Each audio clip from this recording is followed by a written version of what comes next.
মুন্না একজন প্রতিশ্রুতিশীল অভিনেতা, যিনি সম্প্রতি তার অভিনয় দক্ষতার মাধ্যমে দর্শকদের হৃদয়ে জায়গা করে নিয়েছেন। 2012 সালে সাংবাদিকতার মাধ্যমে কর্মজীবন শুরু করলেও 2023 সালে অভিনয়ের জগতে প্রবেশ করে তিনি নতুন এক দিগন্তে উন্মোচন করেছেন। নিজস্ব প্রতিনিধি আওলাদ মিয়ার প্রতিবেদনে দেখুন বিস্তারিত। মুন্না দিনাজপুরের খানসামা উপজেলার মশিউর রহমানের বড় ছেলে। টেলিভিশন ও ইউটিউবের মাধ্যমে মুন্নার নাটকগুলো দিন দিন জনপ্রিয়তা পাচ্ছে। নিজের প্রযোজনা সংস্থা MH মুন্না প্রোডাকশন থেকে বেশ কিছু জনপ্রিয় নাটক উপহার দিয়েছেন।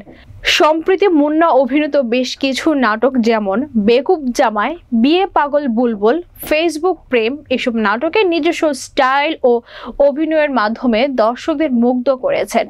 এছাড়াও বেসরকারি টেলিভিশন চ্যানেল 9-এ তার অভিনেত্রী মেগা ধারাবাহিক নাটক মহানায়ক বেশ আলোড়ন ফেলেছে। বর্তমানে বেশ কিছু নতুন নাটকের পরিকল্পনায় ব্যস্ত।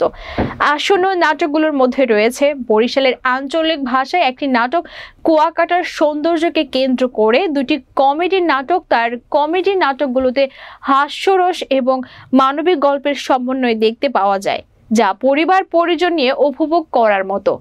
মুন্না অভিনয়ে প্রতিষ্ঠিত হওয়ার স্বপ্ন নিয়ে প্রতিনিয়ত কাজ করে যাচ্ছেন। তার অভিনয়ের অনুপ্রেরণা মোশাররফ করিমের মতো কিংবদন্তি শিল্পীরা হলেও তিনি নিজের পরিচয় আলাদাভাবে গড়ে তোলার লক্ষ্যে কাজ করছেন।